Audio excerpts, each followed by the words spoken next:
আরে বুড়ি চিৎকার মেরে কান্দার বলে ওমর ফারুক রে, আমি ছিলাম অমুসলিম, আমি ছিলাম অমুসলিম, কত গালি দিছি, একটা গালির প্রতিবাদ দাও নাই, আর আজকে আমাদের নেতার বিরুদ্ধে কথা করলেই বিপদ। হযরত ওমর ফারুক যেমনি আমার নবী যেমনি জীবন যাপন করেছে, হযরত ওমর ফারুক ঠিক একই ভাবে জীবন যাপন করার জন্য চেষ্টা করতেন। আল্লাহু আকবার বলেন।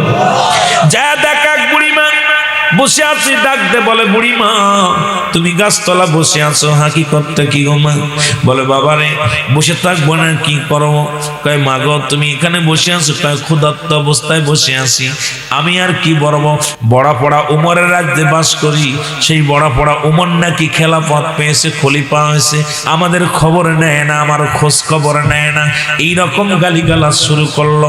উমরের হযরত উমর ফারুক রাদিয়াল্লাহু তাআলাকে গালি দেয়। উমর ফারুক বলে মা গো আপনি কি উমর ফারুককে দেখছেন? কয় না দেখি নাই, তবে ওর মতো একটা বাটপার যদি পাইতাম পিটাইতাম, এর মতো কাজ্জাবের মতো বিয়াদব, এর মতো খারাপ মানুষ আর জগতের মধ্যে নেই।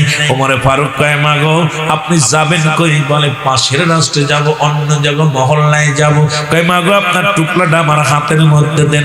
উমর ফারুক মাথার মধ্যে নিলেন টুকলাটা। যিনি একজন প্রশাসক বাদানো, এই জামানার শাসক যিনি হলো খলিফা হযরত উমর ফারুক, আর আমাদের এলাকার একজন মেম্বার হলি, তার ভাবটা দেখলে একদম বাবা বোঝা যায়, ঠিক কিনা? আরে উমর ফারুকের মতো শাসক কি করলেন? বুড়ির টুকলাটা মাথার মধ্যে নিলেন, বুড়ি গালি দেয়, গালি দিতে দিতে যায় উমরের বড়া পড়া উমর কেন খলিফা হলো? এই লোকটা তো অনেক ভালো। বুড়িমা ডাক দে কয় বলা পর বুড়িমা গো, ও বুড়িমা আমি তোমারে জানাই উমরের পর এত রাগ কেন? এত রাগছো কেন বাবা? কয় বাবারে কেন রাখছি? আমি বুড়া মানুষ, খবর টবর নেয় না, আমার খোঁজ খবর নেয় না, এই জন্য মনে বড় কষ্ট। এরে বুড়িমা তুমি উমরের পরে রাগ কাটলে তোমার কত টাকা লাগলে, কত কি পাইলে তুমি উমরের পরে রাগটা মিটে যাবে? কত সম্পদ পাইলে, কত টাকা পাইলে তুমি হযরত উমরের পরে রাগটা কমে যাবে? বুড়িমা কয় বাবা টাকার দরকার নাই, তবে উমরে পাইলে আমি একটু পিটাইতাম। উমরে ফারুক এই কথা বলতে বলতে যখন যায় হযরত আবু বকর ও বাবার হযরত আলী রাদিয়াল্লাহু তাআলা আনহু, ওমর সুলমান হযরত আব্বাস রাদিয়াল্লাহু তাআলা আনহু, এই দুজন হঠাৎ করে হযরত উমরে ফারুকের সামনে দাঁড়িয়ে হযরত আলী রাদিয়াল্লাহু তাআলা, হযরত আব্বাস রাদিয়াল্লাহু তাআলা আনহু দুজনেই বলে খলিফা আমিনুল মুমিনিন আসসালামু আলাইকুম। যেই বলছে আসসালামু আলাইকুম, ওই বুড়িমা কয় কারে আমিনুল মুমিনিন কয়? এইবার তাকায় বলে হুজুর আপনি ভালো আছেন, কথা বলতেছেন। বুড়িমা তাকায় আছে, বলে বুড়িমা কয় বাবা কারে কোষ আমিনুল মুমিনিন? এ তো আমার বোঝা টানার জন্য একটা গোলাম। কয় বুড়িমা তুমি যার দে বোঝা টানাও, যার দে তুমি তোমার টোল টুপলা টানাও, ইনি কোনো সাধারণ মানুষ না,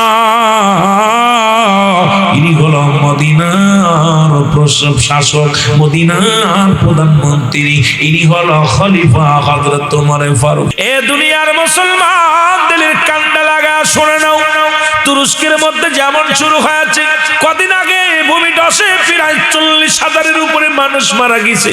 আজকের খবর শুনেছি দুপুর পর্যন্ত, তার মধ্যে আবার বন্যায় সমাগম শুরু করেছে। মুসলমান একটা বিপদের মরার উপরে আবার খাড়া। এই যে শুরু হয়েছে, এটা কিয়ামতের একটা আলামত। মানুষের উপরে একটার পর একটা বিপদ আসবে। এই বিপদ একমাত্র কেটে উঠবে কারা? আল্লাহর মাহবুব, রাসূলের মাহবুব বান্দা, রাসূলের প্রেমিক যারা হবে, এরাই একমাত্র কামিয়াব হবে। জোরে জোরে চিল্লায় বলো আল্লাহু আকবার। এ দুনিয়ার যুবক বন্ধুরা শুনে নাও, এরও একটা কারণ আছে, দুর্নীতি আর দুর্নীতিবাজ, সন্ত্রাস, ঘুষখোর, গাঁজাখোর, মদখোর, নারীখোর, এগুলো বাদ দিলে দুনিয়ার মধ্যে মানুষের খুব অভাব। ঠিক কত বলেন ঠিক কি? নবীজি বলছে কিয়ামতের যত আলামত, নবীজি বলছে কিয়ামতের আগে 70টা আলামত হবে। এই 70টা আলামতের অধিকাংশ প্রায় শুরু হয়ে গেছে, অধিকাংশ শেষ হয়ে গেছে। এর মধ্যে কয়েকটা বাদ আছে। একটা হযরত ঈসা আলাইহিস সালামের আগমন, হযরত ইমাম মেহেদী আলাইহিস সালামের আগমন, এজিদ মজুদের আগমন, 3টা ভূমিকম্প। মুসলমান শুনে নেন, শুধু শুনে নেন এ দুনিয়ার মুসলমান, ও বাবারা একটু দিলের কান্ডা লাগা শোনো। আজকে কিন্তু অধিকাংশ ঘাট হবে, যে চেয়ারের যোগ্য যে না সেই চেয়ারের মধ্যে সে বসবে। আজকে মানব দুনিয়ার মধ্যে দানব হয়ে যাবে, মানব দানব রূপী হয়ে যাবে।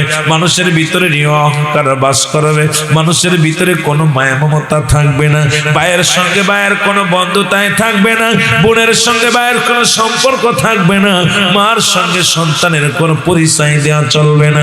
বাবা সন্তানকে হত্যা করবে, সন্তান বাবাকে হত্যা করবে, ভাই ভাইকে হত্যা করবে। ঠিক সেই জামানার মধ্যে আমরা এসে গেছি, জোরে বলেন ঠিক কিনা? হ্যালো, আসসালামু আলাইকুম। যদি আমাদের কাছে ইসলামিক ভিডিও এবং অন্যান্য ভিডিও পেতে চান তাহলে আমাদের চ্যানেলটিকে সাবস্ক্রাইব রাখবেন। আসসালামু আলাইকুম।